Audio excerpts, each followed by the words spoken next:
any method of disruption at any cost, any means necessary. Anonymous has just revealed something huge. History was being made. How do you not get involved in it? They say NASA knows about aliens and has proof.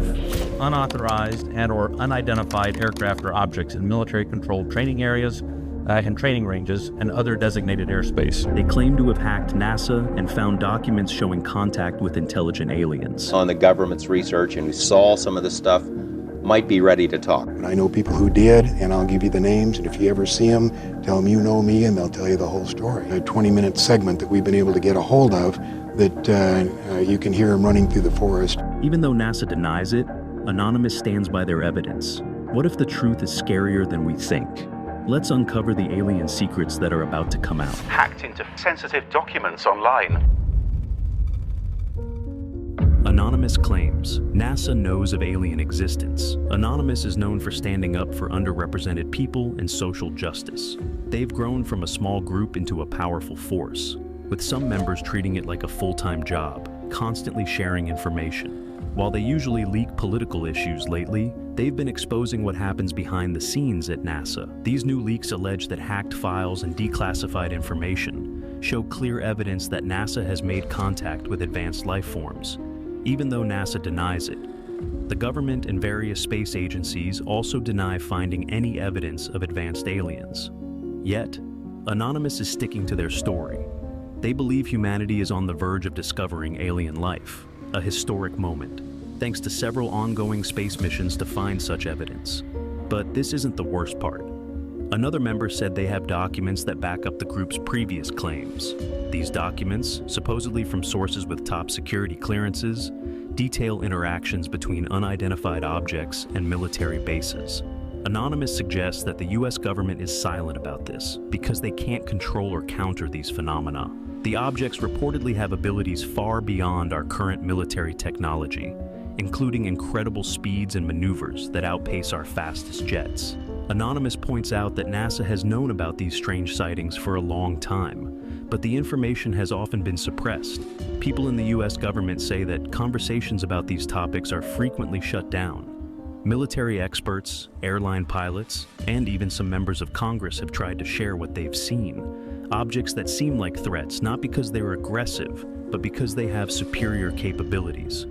These stories remind us of Gary McKinnon, inspired by a movie he saw in 1983 about a young hacker who broke into Pentagon networks.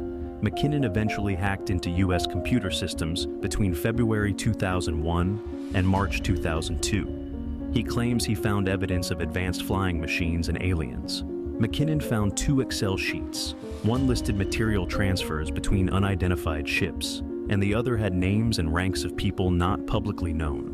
He couldn't find more details about these ships, making him think they were part of a secret or extraterrestrial project. Through a program called Land Search, McKinnon accessed highly confidential data by gaining administrative access to these networks. He explored files across many computers, uncovering details that seemed too incredible to believe. But over time, some of McKinnon's claims have gained credibility. High-ranking officials, like a former Israeli space security commander, have made recent statements that align with what McKinnon described years ago. Following up on the claims from Anonymous, there's been more talk about the huge amount of money spent on programs studying unidentified flying objects, UFOs. These programs use billions of taxpayer dollars, making people question why they don't know more about how their money is spent. Officials often say that the public doesn't need to know about these projects, arguing that some information is unnecessary to share. These programs have been running for over 60 years, and due to certain laws, some details might not be revealed for hundreds of years. Because of this, Anonymous started sharing information about these flying objects, sparking new conversations about the reality of alien life. People have been fascinated with UFOs for a long time, with interest growing in the mid-20th century due to many sightings and government investigations. Even though some official reports have been released, much about these sightings remains hidden, making people even more curious and skeptical.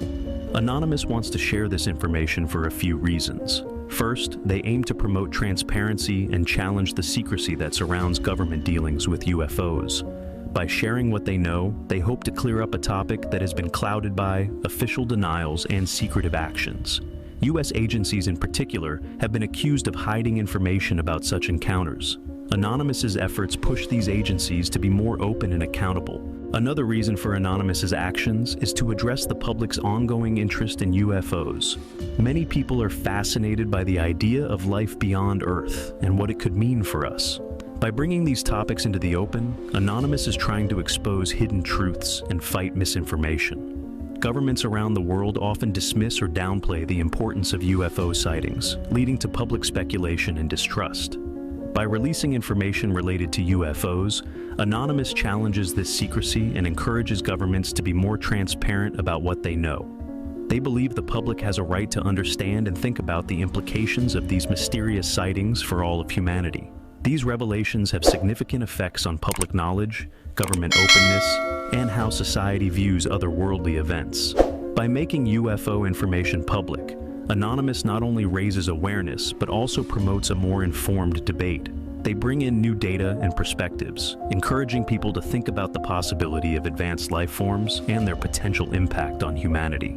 This increased awareness can lead to stronger public demands for governments to be honest about their knowledge of UFOs and to treat the issue seriously. Anonymous's activities push governments to be more transparent, acting as a catalyst for greater openness. This push encourages the release of previously hidden information and promotes a more honest exchange with the public. Such transparency builds trust between governments and their citizens, addressing long-standing concerns about hidden agendas and accountability. But this isn't the only impact. By bringing UFO discussions into the mainstream, Anonymous helps make the topic more normal and less stigmatized. This cultural shift could lead to broader acceptance of the possibility of extraterrestrial life and a more open approach to studying UFOs. Central to Anonymous's push for UFO transparency is the belief that the public deserves to know.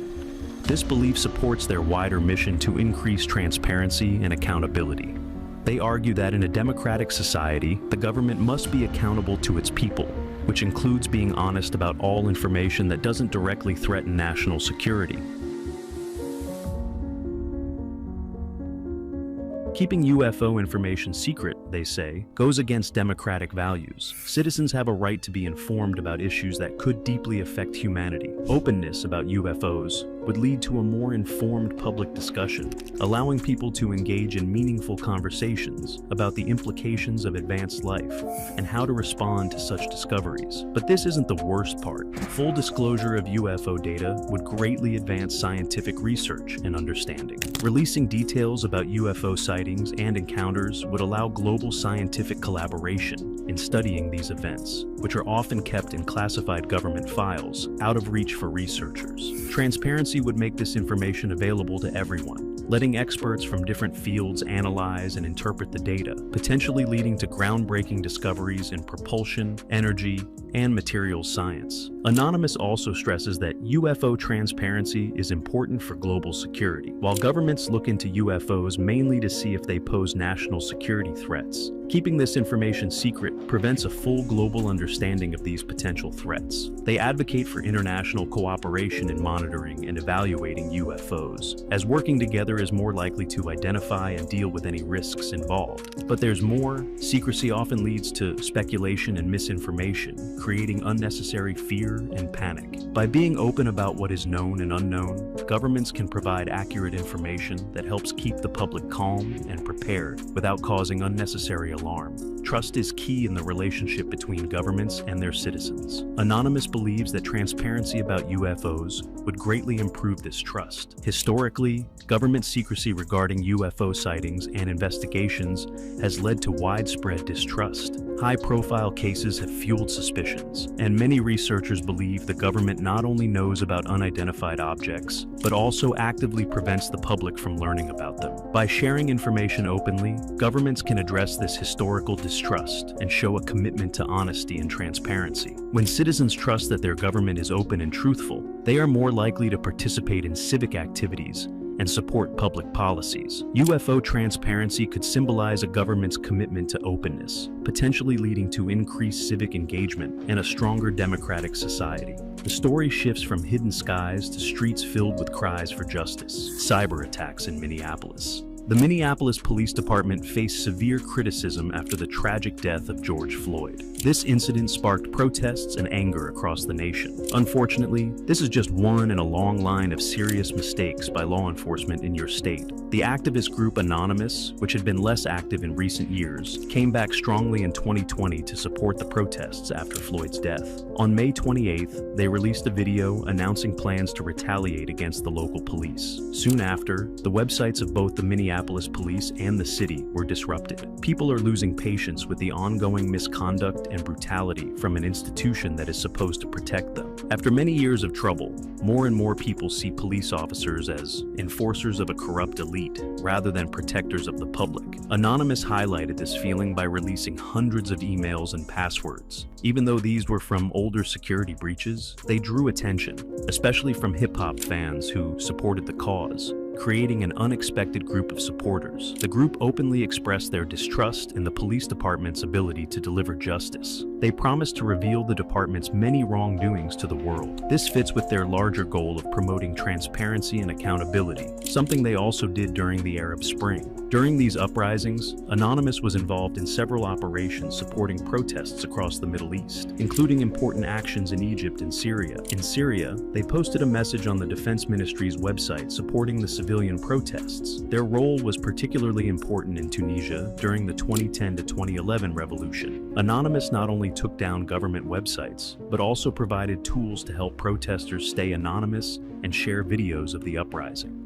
Their efforts helped lead to the departure of President Ben Ali, who fled the country after 23 years in power due to the growing unrest. In February 2011, a security company called HB Gary said they had infiltrated Anonymous. Aaron Barr, the CEO of HB Gary, announced that he would reveal the identities of the group's main members at an upcoming computer security conference. In response, Anonymous hacked into HB Gary's website, published thousands of the company's emails online, and deleted several files. These emails included documents showing that HB Gary had questionable plans to undermine WikiLeaks for the Bank of America. Things got worse when the activists shared Barr's personal information, like his home address and social security number, on Twitter. They also left a strong message on HB Gary's website. "You brought this on yourself. Let us teach you a lesson you'll never forget. Don't mess with us." This event was a clear warning to other companies about the consequences of challenging the group. The fallout from this hack was terrible for HB Gary. It turned into a public relations disaster, and by the end of February, Barr resigned from the company. This incident showed just how powerful and far-reaching the activists could be when provoked. But this wasn't the only significant event. Another major campaign by Anonymous, called Project Chanology, started on January 14, 2008. This operation targeted the Church of Scientology after a private video of Tom Cruise was uploaded to YouTube. When the church tried to remove the video by claiming it was a copyright violation, Anonymous saw this as an attempt to hide information. In retaliation, they sent many black faxes to Scientology centers and launched attacks that flooded the church's websites with traffic. The group justified their actions by saying that the church needed to be stopped, not just for the good of its followers and humanity, but also for their own reasons. They believed the church's practices were harmful and that it was important to raise public awareness. This led to worldwide protests against the church, bringing attention to its controversial methods and gathering thousands of people to join in. Through these protests, Anonymous wanted to highlight the need for openness and freedom from oppressive controls, making a significant impact on how the public viewed the church. Operation Payback started as a small conflict, but quickly grew into a major online battle in 2010. It began when a private anti-piracy company, Aplex Software, attacked several torrent sites like Pirate Bay to shut them down. In response, a group of online activists launched a strong campaign against those who supported copyright and anti-piracy measures. They targeted law firms, lobbying groups, the United States Copyright Office, and even celebrities like Gene Simmons from the band Kiss, who spoke out against piracy. The campaign grew much bigger in December of the same year, when financial institutions blocked donations to WikiLeaks after it leaked controversial information. The activists saw this as a serious threat to free information and felt they needed to act fast. They promised to defend WikiLeaks and reminded everyone that they hadn't forgotten the attacks on Pirate Bay. The group criticized these companies for restricting public access to information and vowed to make them pay. The activists, often called hacktivists, launched distributed denial of service, DDoS, attacks on major financial platforms like PayPal, Visa, and MasterCard. They secretly took control of thousands of computers around the world, turning them into what is called a zombie army. These computers were used to flood the servers of targeted companies with massive amounts of traffic, causing them to slow down or even crash. These attacks worked by having the hijacked computers send countless messages and requests to the company's servers, overwhelming them with data. This showed the power and coordination of the activists, who were protesting what they saw as unfair limits on internet freedom. When the dust settled, 13 members of the group involved in Operation Payback were charged in federal court with serious crimes. Despite the risks, the group made a bold statement: "We do not forgive internet censorship, and we do not forget free speech." They declared their large numbers and determination, showing their commitment to fighting for free information and expression on the internet. Now, the battle moves to a distant land where defiance meets dictatorship. Free Korea hacks North Korean regime operation. Free Korea was a bold move by online activists known for challenging authority.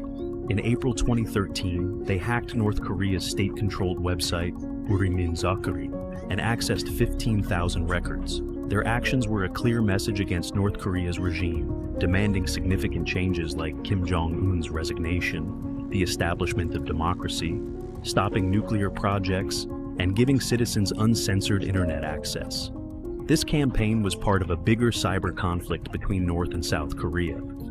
The activists didn't stop at just embarrassing the country's leader.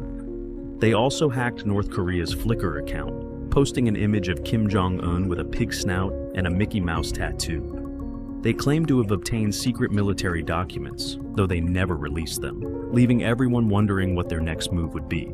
But this wasn't the worst part. These bold actions against North Korea show the group's larger goals of fighting against governmental overreach and promoting free speech and access to information worldwide. This incident highlights their determination to take on tough opponents.